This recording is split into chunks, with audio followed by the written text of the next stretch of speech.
Hi, everybody. Welcome back to another edition of VCTV. I'm your host, Kyle Ellicott, and we are here talking about my two favorite subjects, fintech and blockchain. These are two both technologies and industries that are booming.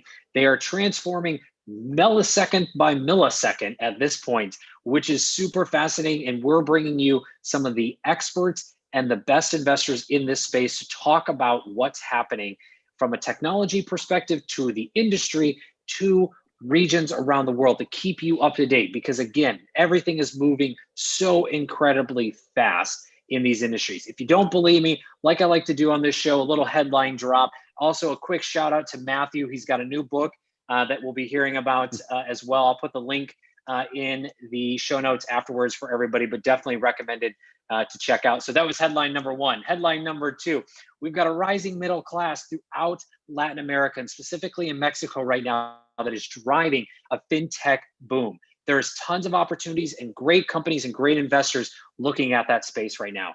MasterCard just released a huge platform enabling central banks to begin testing digital currencies, something we've talked about here on VCTV and we're going to get to today. Apple has begun pushing back on decentralized applications. Those next wave of applications that we're all building right now, guess what? Apple and the App Store are pushing back. Why? We're going to talk about it. Manny Pacquiao has decided to launch a digital payments platform called PacPay, getting into the fintech space, again, opening up that world of financial applications. Amazon setting their sights on India and India's fintech, which is another area, booming industry. Brazil looking at central bank digital currencies in their country by 2022. A year and a half from now, looking at having a digital currency throughout the entire country. We've got Gene Simmons, rock and roll from KISS, looking to get into the space and make sure that digital currencies are available to all. We've got PNB building digital apps along with decentralized apps for the Australian Stock Exchange, Hong Kong Exchange, and many others to begin leveraging digital assets. We've got major updates that have come from Ethereum 2.0 to Blockchain Service Network out of China to Avalanche to Flow to everyone else you can imagine. There is a ton happening. Not to mention decentralized finance, which changes every 30 seconds with a new protocol of some new emoji.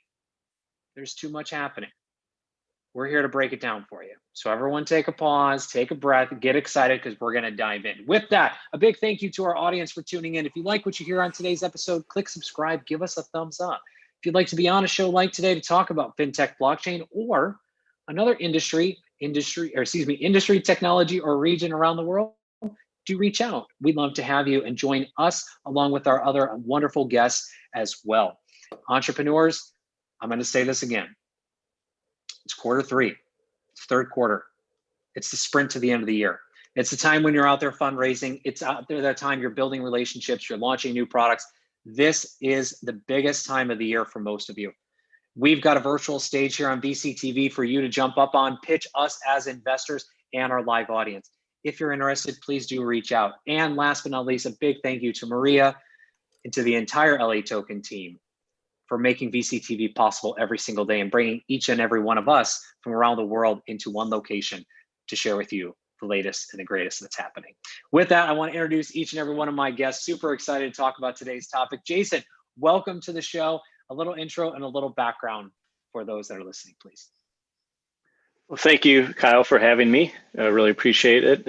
I've been on this a few times now. Always happy to come back. I'm based in the Midwest, and we have a seed stage fund, Propellant Ventures, that we're investing in growth of Chicago and the Midwest across B2B industries, such as healthcare, fintech, edtech, supply chain, and future of work. And fintech is definitely an area of interest of ours that we've looked at a bunch of companies already, and I've been paying attention to what's been happening in the industry as well. So Kyle, thank you for that great overview. I learned a few things as well. But I've been very active in the entrepreneurial community for the last 20 years throughout the Midwest and the US. So very excited to continue to support the Midwest with the fund. So thank you for having me. Absolutely. As a fellow Midwestern, thank you very much for doing that as well. With that being said, ladies and gentlemen, again, I mentioned this in the beginning. He was the #1 headline. I'm going to mention it again. He's got a new book. I'm the one shamelessly promoting him. That's what you get to do as the moderator on VCTV. Matthew, welcome back to the show. And again, congratulations on the new book. I know you're going to tease it out, but before you do, a little intro and a little background for the audience, and then lead into the book if you could. Thanks a lot, Kyle. And it's always great to be here. Great to see you, Jason, Alpesh, and Arena. It's the third quarter, and I need to be out fundraising. I'm not even sure what I'm doing here because we manage the world's leading blockchain venture fund of fund, blockchain co-investors. And we are investors in 15 or more of the leading blockchain venture VCs around the world. And through their hard work, we're also investors in 10 of the 20 or so blockchain unicorns, as well as a couple of hundred other blockchain projects and companies. We're always interested in speaking to investors who want to learn more. I won't talk much about that today. And then the book is just fun. It's just fun. It's called The Ministry of Bitcoin. It's out everywhere. If you want to know why was Bitcoin created, who was Satoshi Nakamoto, and what went wrong, go anywhere, Apple, Amazon, paperback, hardback, ebook. Please pick up a copy, write a review, and then all of the blame comes back to me when you decide that I didn't get it right. But all the answers to all the most important Bitcoin questions, as well as some around WikiLeaks, Anonymous, freedom of speech, Al-Qaeda and other issues are all in that book. So I hope you enjoy it. And I know Kyle is going to be blocking out a bunch of his time. He told me so to read it. Anyhow, it's great to be here. Thank you very much. Back to you, Kyle. Thank you so much, Matthew. I already give you my 5-star rating to the audience, highly recommended as well. With that, Elfish, welcome back to the show. It's been a few minutes. We got a different angle today. It looks beautiful. If you can, a little intro, a little background on yourself as well, please. Oh, you're on mute. Man. Hi, I'm Alpesh Doshi. I worked in fintech before I worked in blockchain. So I worked in fintech. My first company was back in the early 2000s. It wasn't called fintech then. It was all about digitizing the purchase of mutual funds. So I've worked in financial services for 20 years. I'm on the board of a couple of fintechs as well. And also, I love blockchain, been in it since early 2014. I met the Ethereum team. They shared our office 2 months back in October 2014. Got into it then, read the white paper, thought, God, this is going to change the world. Been in the ups and downs of blockchain.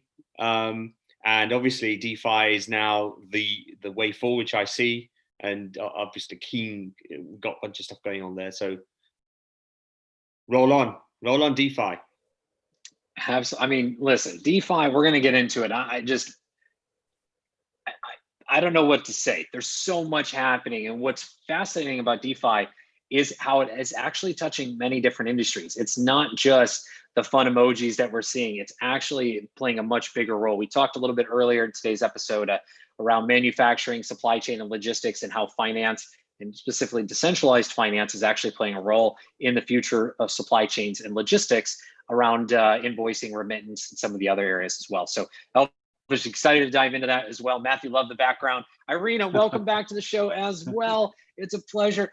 Irina was an awesome, outstanding, wonderful guest host for us yesterday on an episode, and we're happy to have her back in the guest spot. So Irina, to you.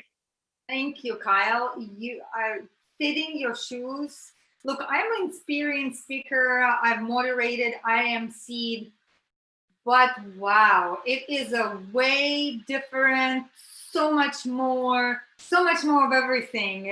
Extra challenge, seven speakers, extra challenge, but it was so pleasant, and I have gained even so much more appreciation to your art and to what you do, and I love it, and also to the network as well. So it's just kind of like this blooming flower that's that this experience. But my name is Irina Litchfield. I'm known as a crypto superwoman. I love financial technology. I love a lot of things. I think that integrations of innovations is, you will hear me no matter what I talk about, I will say that phrase. Integration of innovations and single source of truth, the kind of the true wind behind my sails, if you would. And it's my pleasure to be here. Wonderful. We're so happy to have you back as well. And then Jesse, we just had you join in. If you can, a little intro, a little background on your side.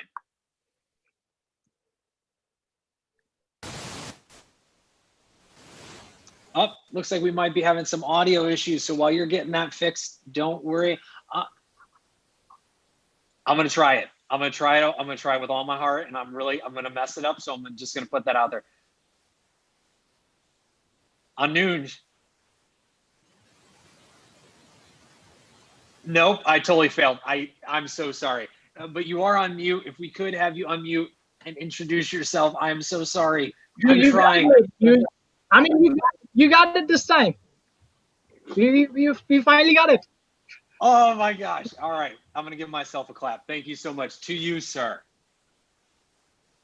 Thank you. And great to be back, guys. So introducing myself, I am the founder of Yellow Sapphire Technologies, or an IT development company based out of India. Prior to Yellow Sapphire, I have experience working with Fidelity, where I was part of the pilot team that launched American Express gift cards in India and bought a gift card to India for the first time. I was also working with American Express as part of their digital assist and escalation team, where I was working with their internal servicing team to help out in any bug fixes or any technical issues with American Express products. Along with that, I have worked on various PPI products, that's prepaid instrument products in India. So Yellow Sapphire has a deep expertise in fintech and in healthcare products. Our primary services include developing a PPI product or P2P lending platform, along with developing blockchain technologies to help fintech companies make sure that their systems are secured. Love it. Welcome back to the show. It's a pleasure to have you here again. Last but not least, Jesse, we're coming back to you. We'll do a quick audio test. Can you hear us okay? Oh, we still can't hear you. I'm not sure if there's something on your side. Yeah, it's okay. The joys of Zoom, virtual conferences, don't worry. Go ahead and make sure you switch your audio. We'll come back to you here in just a minute. Guys, can you hear me now? Perfect. All right, sorry. Look at that. Seamless. Go for it. So yeah, guys, my name is Jesse Jarvis. I'm the CEO founder of a company called BitChain Capital. So we're a consultancy based in London. We've been working with government organizations, non-government NGOs, and we've been partnered with DEX now, the only regulated crypto asset exchange in the Middle East. So they've been getting things ready and together for their exchange, which will be launching in 2021. They've got a green light from the ADGM, and yeah, we've been working very closely on them on developing that exchange. We have a suite of physical products that we're launching for the Bitcoin blockchain space, and yeah, we've been pretty active on the partnership side, doing a lot of things behind the scenes, and now we're sort of getting active and building our community.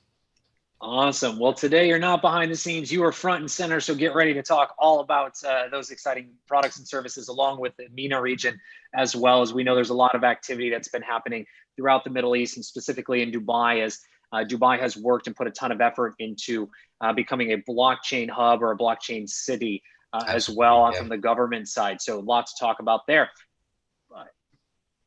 Let's get to the first question for today. I want to talk about the current state of things. Each of you have a different view of where things are or where things are not in these industries. So Jason, we're going to come back to you to start and kick us off. What are you seeing as the current state of fintech and blockchain from your perspective? Yeah, I'd say with fintech, we've seen obviously a growth in the cashless payments, especially with food delivery and e-commerce specifically.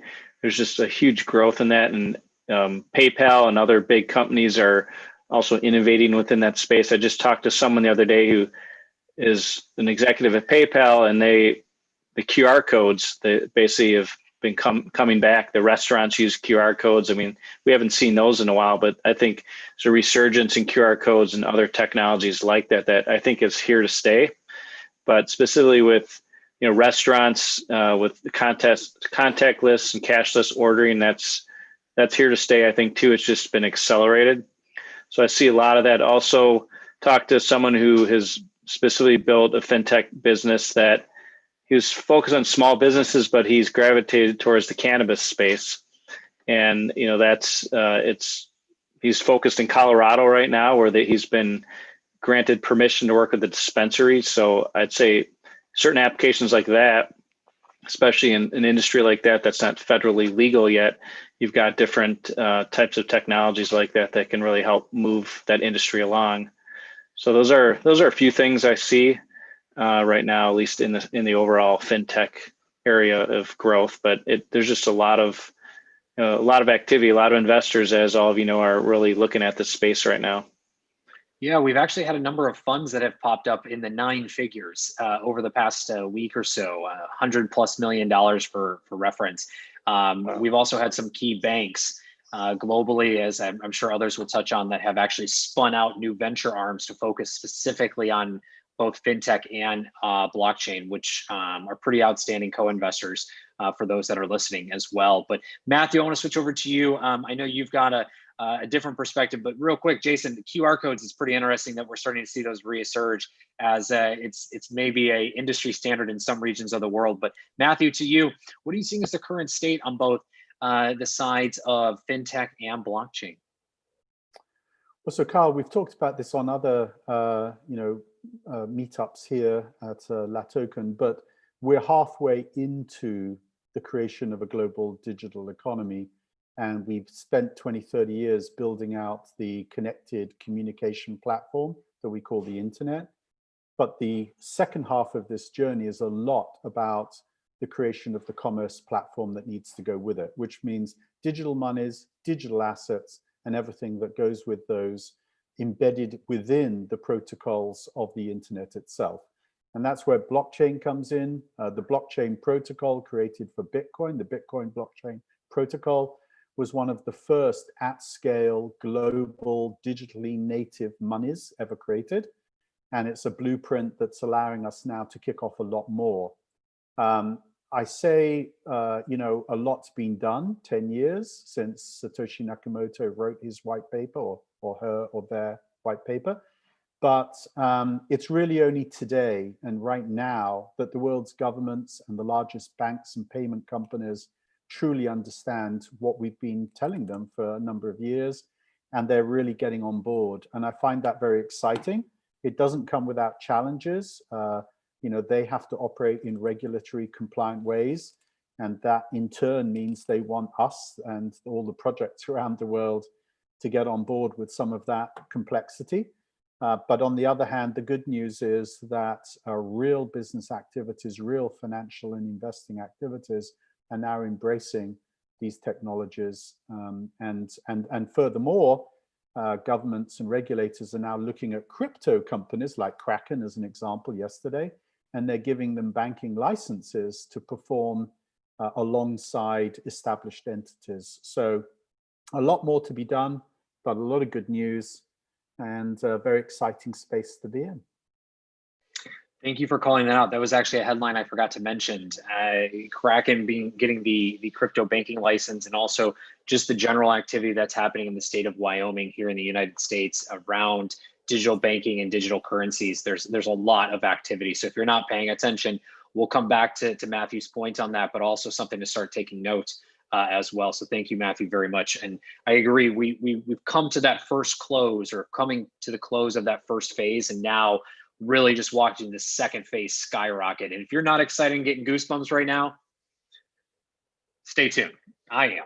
So here we go. Alfish, to you, current state. What are you seeing happening in fintech and blockchain? I mean, you've been in fintech for X number of years. We won't date you. And would love to hear your view of where things are today.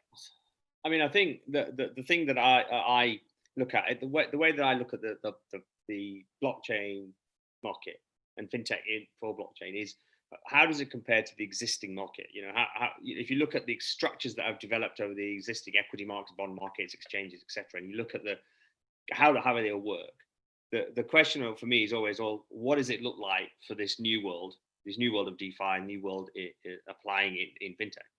And the challenge has been in the last few years is that a lot of the infrastructure that's needed to make it happen has not been there. So some of the things around, Matthew mentioned around regulatory environments. So a lot of the governments are actually now putting regulation in place, which is fantastic, because from an investor perspective, where it's institutional investor, high net worth, whatever, people won't do this unless there's proper regulation compliance, especially to scale.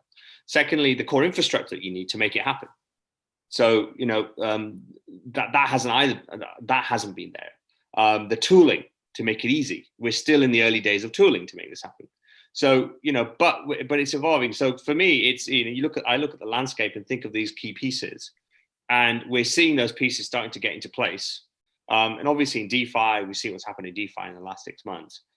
Who knows why that's happening? If any of you have a view, I have a view, but I'd love to get your views on why is this growing? What's happening? But the key thing for me is if you look at the kind of products and services that are being built and the offerings that are, you can see that they're going to evolve and get out of what I call the DeFi bubble. It's a DeFi bubble at the moment. There's a lot of stuff going in the DeFi bubble. When it starts creeping out of those bubbles, that's when you're going to see explosive growth. But I think there's still fundamental infrastructure isn't there. So one simple example before I stop, custody, digitalize custody. How do you do that? That still is in its infancy. It needs to be adapted for DeFi. We're seeing a few vendors doing that, but that's just an example of some of the infrastructure that we need to build and provide to get to that mass adoption. Yeah, the infrastructure piece is just so fundamental, and it takes so much time. I mean, even to Matthew's point, I mean, we were going through that first phase of transformation and now looking towards the second. That first phase took decades and is still going on right now. And that infrastructure, those changes, those aren't things that happen overnight, as we've talked about previously as well. So you're both spot on. And Elfish, we're coming back on the DeFi bubble here in just a little bit. Arena, to you, current state. Thank you. Yes, bubble. And shall it be a bubble since we are in post-halving? And whatever we call that bubble, we will love it until it bursts. Right, so exciting times right now. Infrastructure, I think, and legislation, comprehensive legislation first, then implementation of that comprehensive legislation is second, right? And that just, Malta passed comprehensive regulatory infrastructure. However, they have not launched on. I'm sorry, they passed the legislation, but the infrastructure have not been launched yet, right? We do not have investment bankers, we do not have insurance companies, we do not have banks, and it's taking time. They will launch it, but it's taking time, and we're going to a second year past they passed the legislation. So it is taking time. However, when I look at it and I see about what's happening, integration of technology that does not touch crypto is moving fast. And I think that's where we're seeing a huge implementation and what seems like fast adoption. Now it's been a slow adoption, and obviously governments leading the way right now.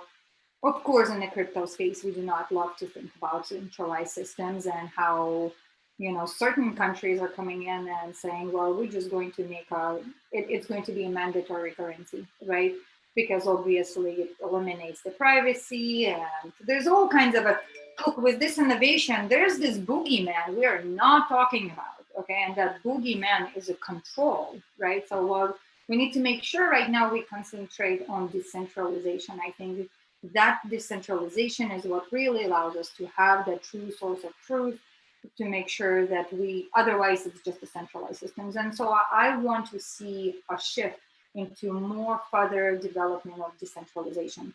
I want to bring a small point. So Malta has been contemplating of how do they allow ability to give an entity to an entity itself that is a decentralized network and not attach it to people, right? So when we think about regulations, it's like, well, I don't know. This is a strange thing you're asking us, and we don't know how to deal with it. However, we need this, and we need that for a balance. So bubble is great. During bubble, we go in and we innovate, we throw things in and we break them. And they work for a little bit and they break, and they work and they break, and they will work and they break. And while all this is happening now, capital markets, traditional capital markets, people from that world are looking closely because they're ready to adapt a little bit faster than they did before. Because we already have this underlying infrastructure that they believe in, a lot of people from traditional capital markets are looking at it and saying, wow, what if we could do this? Now it's going to take time, but that's what I'm seeing is the real integration in the traditional capital markets from the point of blockchain technology. And I believe that past the bubble burst, we're going to have a clear definition between this is a non-cryptocurrency kind of a throwing blockchain technology, and this is a cryptocurrency. I think we'll see a huge push from those two. I think you're right, and regulation is definitely a rising topic, and we're going to see more where that comes from as well. And Anun, I want to come to you as next around your view of the current state, what you're seeing happening, maybe from India, but also just in general from fintech and blockchain. So I'd like to talk about Southeast Asia. I think we are actually seeing the next phase of fintech in India and China, because while the first phase for us has been in the banking sector where we were able to develop real-time payment system, the next phase came in terms of prepaid instruments where there were wallets, there were fintech apps, neobanks that came in that is changing the game. And now we are seeing the third wave of that happening in India. There was a lot of worries when we had lockdown back in March that we're going to see a drop in digital payments, that somehow the prepaid apps or the wallet apps are not going to be used as much. Surprisingly, that did not happen. We saw a rise in transaction. There was a small dip, but then things are looking up and up again. And that's where the next phase is going to come in, because now that we have the tech developed, the next phase is going to be in digital onboarding of the customer, because for now there has been a physical KYC. The next phase is going to be where you could do a video KYC, where you would work on cybersecurity to make sure that the frauds that are happening can be reduced. There's going to be work on biometric authentication so that transaction can be made even more secure. And likewise, just taking away the example of India and China away, other countries like Myanmar, Bangladesh, Sri Lanka, Indonesia, where the banking industry has not caught up. There are over 50 banks in Bangladesh. We were just speaking to a company last week where they're telling us that their banks still do not have a real-time payment transfer, that if a transfer is made right now, it still takes 24 to 48 hours for that to happen. So fintech is actually causing banks, it's forcing banks to innovate. There are out of 50 banks in Bangladesh, there are just 3 banks which have the capability of a real-time transfer. And fintech coming in with P2P, peer-to-peer lending coming in, it's forcing banks to innovate, make sure that their loan processing gets faster, make sure that their payment system is getting faster, and make sure that all in all, the innovation or the hesitation towards upgrading is taken away, and they are forced to do it now. Couldn't agree more. And with that, Jesse, to you, what are you seeing as the current state? You're on mute. There we go. Yeah, sure. So I think we saw with the first growth cycle in cryptocurrencies and blockchain technologies, we saw an aspect of provability. Is this something that can truly work? Is this something that's truly beneficial? And does it have a real use case?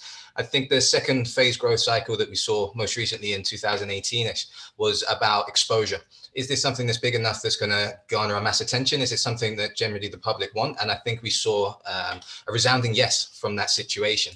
And I think what we're at now is a phase where it's more about the regulatory oversight. Okay, it's been proved, it's usable, there's utility there, and there is a mass demand for it. Now, how do we enable this to be able to be given to the largest audience and the largest amount of people without there being complications down the line?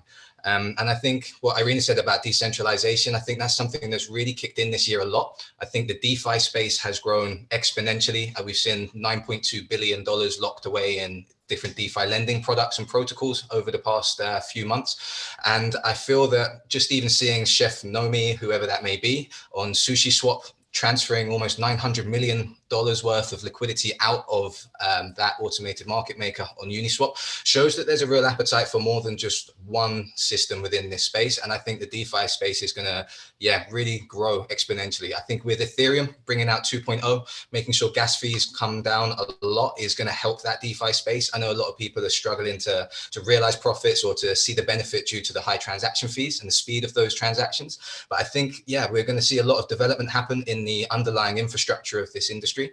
And that's just in general, when you're looking at sort of a mid-pandemic or post-pandemic landscape. I think this has shown regulators, governments, institutions, banks that their current system is archaic, it's outdated, and it does need innovation. Even in the most basic sense of us not being able to transfer cash as seamlessly anymore, we need to have a system that can deal with that influx and replace that. And I think that perhaps institutions and regulated entities thought they had 5, 10, 15 years to pull this through. But because of what's happened in the world lately, it's shown them that actually they need a reactive plan to this that can be implemented in the next 2, 3, 4 years, maybe 5 at a maximum. So I think this is really sped up adoption. I think it's a big reason for why we're seeing a massive sort of re-influx in the markets. And I feel that the next sort of growth cycle, growth phase of Bitcoin post-halvening now is going to be pretty huge, considering that it's going to come with an institutional on-ramp. We've got the mass exposure. Everyone knows what it is now essentially in the world. And I feel that we're going to have the regulatory compliance there to make sure that the guys that can really push this market into the sort of $1 trillion perspective are going to be able to have the capacity to do so. And Jesse, real quick as a follow-up on that, I mean, you talked about how you're partnered with some great companies, which we'll hold off on the names of for right now, out of the Middle East. And I wanted to hear, what do you see happening? What is the opportunity, or what is the current activity happening in the MENA region, in the Middle East in general? So it's huge. You know, the appetite for cryptocurrency services, blockchain technologies and stuff is growing exponentially. I mean, Dubai was one of the first governments to say that they wanted to be a blockchain enabled government by 2020. I think they've pretty much done a lot of that process already. They're looking now into the financial side of things. The Abu Dhabi Global Markets Commission is probably one of the strongest set of compliant regulations that have ever been brought out for cryptocurrency derivatives and products. The company that we're partnered with, they've worked tirelessly with them for about 2 years, not only on making sure they adhere to the regulations and policies, but also helping to try and author them and give them a framework to work towards. And they've got the green light, so they're going to be one of the only regulated asset exchanges that does multi-asset as well. So they'll be doing commodities, fiat transfers, crypto to fiat, crypto to commodity, and all types of exciting things. And I think once those types of businesses come out and you see these big regulated entities that have partnerships with government, have partnerships with pre-existing financial institutions, then that network of regulated entities is really going to grow, and that institutional on-ramp will just be massive. It will be huge for the community. Well, and speaking of on-ramps, I want to come back, Alpesh, to you to start with around this DeFi bubble that you mentioned, right? You said there's a lot, there's something going on, there's something activity-wise. What are you seeing? Is this a bubble? Is it going to burst? Are we going to explode? Why is this sudden boom around decentralized finance all of a sudden top of mind for everybody? You know, I don't know, investors looking for money, entrepreneurs looking to make money. You know, it's when I say it's a bubble, you know, for me, it's that I don't think of it as a bubble bursting. I think of it as a bubble meaning there's a group of people who are in that industry, in the market, whatever you want to call it, innovating and creating products, financial products, trading products, making money. The point is that is a really, relative terms of the trillions of dollars outside in what's the real world, it's massively innovative, but it's in an enclosed place. It's not really bringing things from outside. So simple example, if you start talking about asset tokenization, real estate, how do you bring that DeFi world into the world of the real estate market and tokenization? And how do you, for example, lodge an asset with Maker and use the tokens that you create to borrow against it, for example? Now that might be happening in a little way, but you want to have it to scale, right? So therefore, what's needed to make that happen? What are the pieces of the infrastructure, the regulatory compliance, et cetera, that needs to be there to make that happen? So for me, the bubble is not a negative thing. It's saying that they're in an enclosed world at the moment, mostly in an enclosed world. For me, I want it to get bigger and bigger and bigger. That's what I want. How? And Matthew, I see you unmuted, and I was going to come to you as well, but go ahead. I'll let you take it from here. Oh, Kyle, I'm just very interested in the conversation. I think that we've got a very diverse audience listening to us right now. We've got investors, we've got entrepreneurs around the world. And I think we need to be careful a little bit about this space if you're an investor. So for the entrepreneurs, this is a huge opportunity. Important technologies and companies are being created, just as the team is saying. And you as an entrepreneur should be leaning in because this is just a huge change in the way the world does business. So I don't have too many concerns about encouraging entrepreneurs to get involved. For the investors who are listening, you know, you got to be careful here. We're talking about money and investing, and some of these platforms are unproven. And we know from the ICO boom and bust, but we know from every area of investing, capital, you know, is a magnet to bad actors and bad practices. And some ways, creative ways to make a lot of money turn out not to be true, and people lose a lot of money. And I'm seeing that right now in DeFi too. So I think DeFi is fantastic. I think it's the future. I think doing more peer-to-peer, more crowdfunding, maybe getting rid of a lot of the centralized infrastructure, giving more access to everyone. All of these things are good things. But I'm fearful that right now there's a lot of new ways to lose money surfacing fast. And so that was, I was sort of nodding, and I was also doing that because I was, Kyle, and you saw it, because I have a lot of fear and worry for myself and for every other investor when I look out at this space. But I think it's the future as well. Yeah, and I agree. And it's do your own research, right? Do your research. That is the key thing that I think we're all agree on here, is whether you're looking at it from a technology perspective, you're looking at it from the digital assets perspective, whether that be collectibles, whether that's the currencies or otherwise, do your research. There's tons of people like us here on this panel as investors, but also as industry experts that would be happy to talk to you. So do your research. Matthew, I got to follow up to you real quick, and then Jason, and we're going to come around for one more question. Gaps. Where are people not paying attention to that they should be in these industries that would be areas of opportunity that they should start building in as well?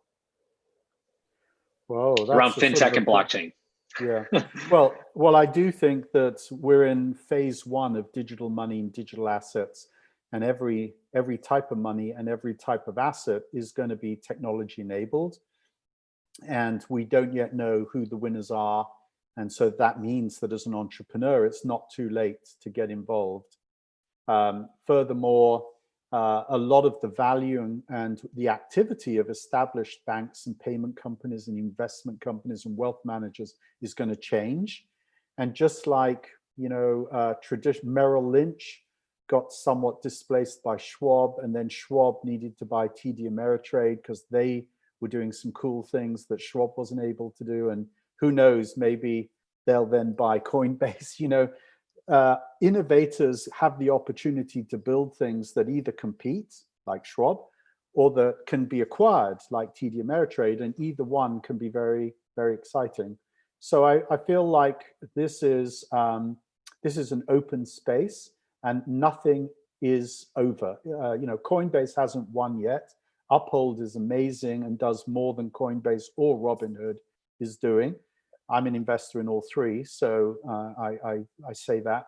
But will Uphold be the final word in how you can buy and sell assets at a click and transfer them to anyone? I don't know. I mean, WeChat's pretty cool too. So I think when you ask me where are the gaps, really my answer is everywhere is an opportunity in finance, investing, and monies.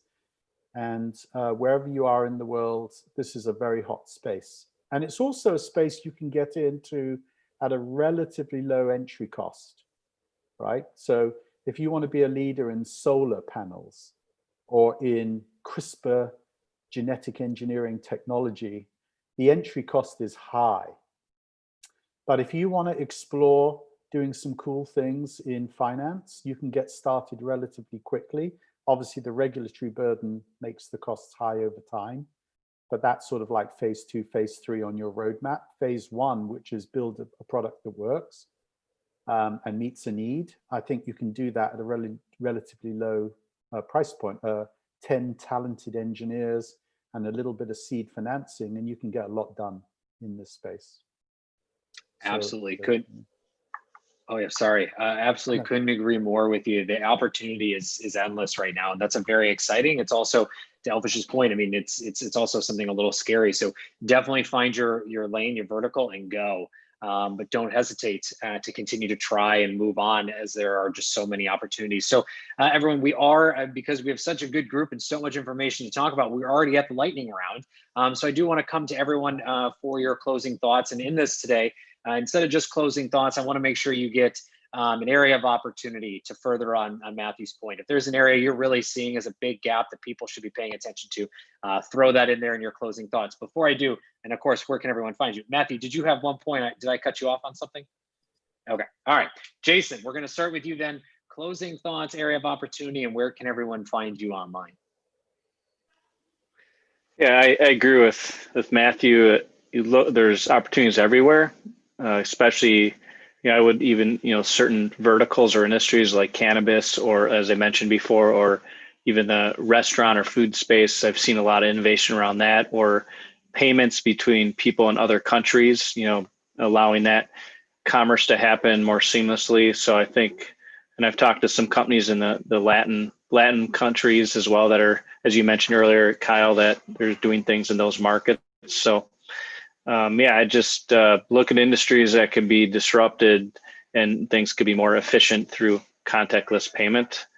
So there's all kinds of stuff I see as well. So I agree that there's an endless amount of opportunities. But people can find me at LinkedIn or Jason at propellant.vc. So happy to have another conversation with anyone. And thank you, Kyle, for having me. Yeah, and absolutely. Thank you for joining. And definitely check out, if you're one of the companies that builds out of the Midwest right now, definitely check out Jason and his fund. He's a good person to have a conversation with and could be a good investor for you as well. Shameless promotion. It's a ton of fun being a moderator. With that, Elvish, to you. Closing thoughts, opportunity, and where can everyone find you? So closing thoughts. I actually resonate a lot of things that Matthew has said. The new world of DeFi is complicated. If you're a novice guy around financial services and you don't understand how financial products work and derivatives and bond curves and that kind of stuff, I'd be pretty careful in going in, because you can lose a lot of money very quickly. It's not like the world of ICOs that it was. This is actually a lot more sophisticated. And I've been in banking for 20 plus years. So, I can't tell you that I'm an expert in derivatives, but I can tell you, to learn this stuff is hard. You have to really understand. So if you're going to invest your money, or you're an entrepreneur, you're going to be businesses, be careful how you do it. I'm positive about it. I'm still positive, and I look forward to the growth. One thing I want to mention, which I haven't mentioned before, is I run something called the Tech London Advocates Working Group on Blockchain in London. We have a community of about 1,000 people, and you're all welcome to join the community. It's run out of, we've got people from all over the community. We had Gustav from MakerDAO on our DeFi panel back in February, just before lockdown, and a bunch of other people. And we're planning more events as well. So would love to get you on the community. You can reach out to me and I'll get you to invite you to the community. And you can find me on LinkedIn, type my name and you'll find me there. On Twitter at Alpesh Doshi, and Facebook, Alpesh Doshi, etc. Thank you. Wonderful. There may be a twin Elfish out there, but you'll figure out very quickly which one is the one you want to talk to. With that, Arena, welcome. Or, pardon me, closing thoughts, area of opportunity, and then where can everyone find you as well? Closing thoughts are, make sure that you understand the difference between permissioned and permissionless technology. Make sure that decentralized means it's decentralized. It's not presented as decentralized. Okay, so a lot of cryptocurrencies are built on centralized platforms, and they call themselves decentralized. So I think those, if you keep in mind those two anchors, you can start navigating within the industry. If it is application, if it is solution for traditional capital markets, it's most likely going to be a permissioned blockchain application. So if you're investing in a blockchain and you're looking to invest in applications for solutions that can be applied in the next 5 years, let's say, to optimize our capital markets, I would say that permissioned blockchain platform would be more appropriate for it. If you like to gamble and participate in crypto space and play, then you can maybe dedicate a little bit of time. If you're a newbie to it, buy some Bitcoin on whatever regulated exchange it is, and because you'll start thinking and understand it.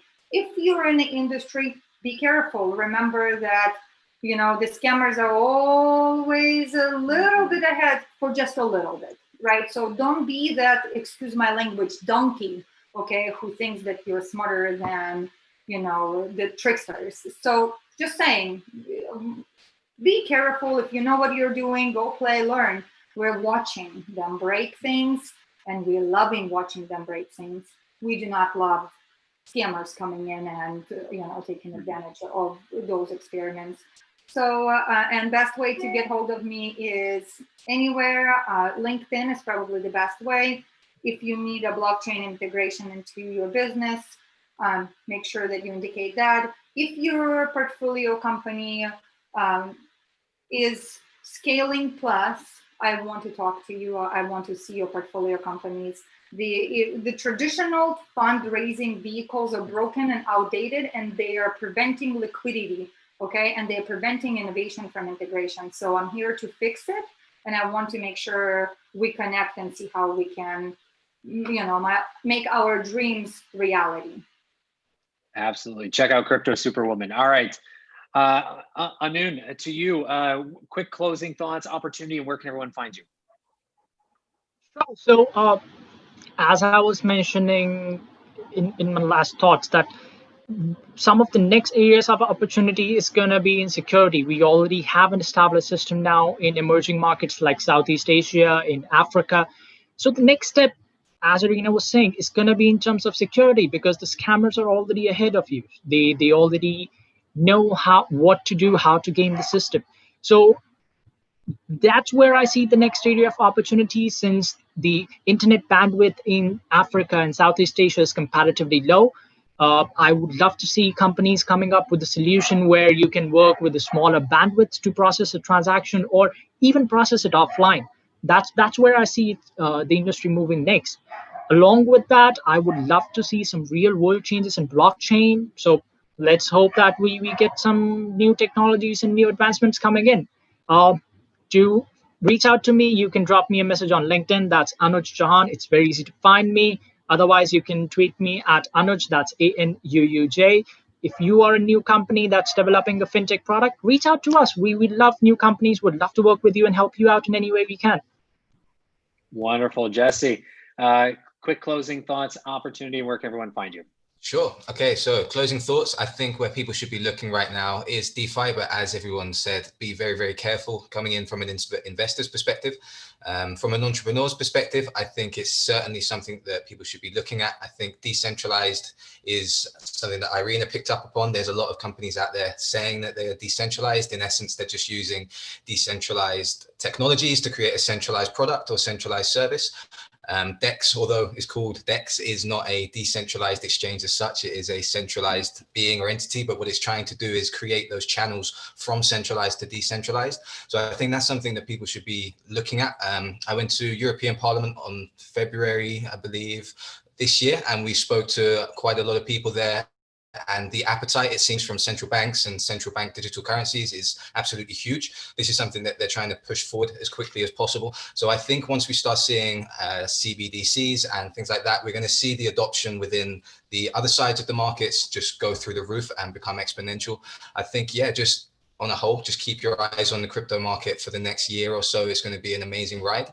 And yeah, if you want to try find me, you can find me on Twitter, Jesse Bitcoin J, Telegram at Jesse BTC, and yeah, just find me on LinkedIn, Jesse Jarvis. More than happy to have a conversation with anyone after this. Wonderful. Thank you, Jesse. Matthew, Yes. last but not least, close us out. Yes. Well, thanks a lot, Kyle. And I know we're a little over time. So I'm echoing what everyone else has said. For the entrepreneurs, this is one of the largest areas of opportunity in the world today, alongside perhaps the life sciences revolution and clean energy.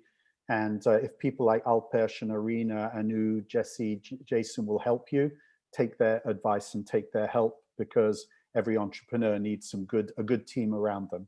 And then, and Kyle too. And then in terms of the investors, seek out the best investors and co-invest with them. It's the smart strategy, and be highly diversified. You can lose a lot of money fast, but early stage tech has a very high return. You've got to be with the best investors. And with that, back to you, Kyle.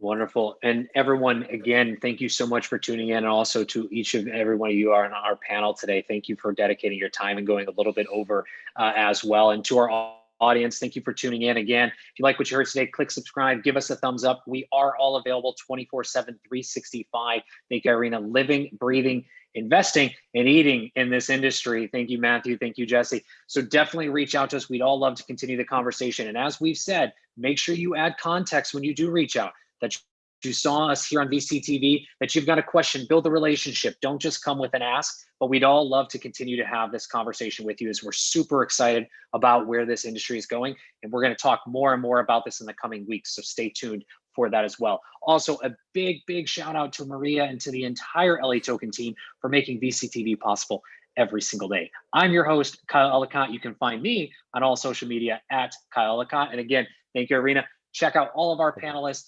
online as well. Check out Matthew's book. Check out each and every one of them. Make sure you pick it up, and we'll see you back here tomorrow on VCTV.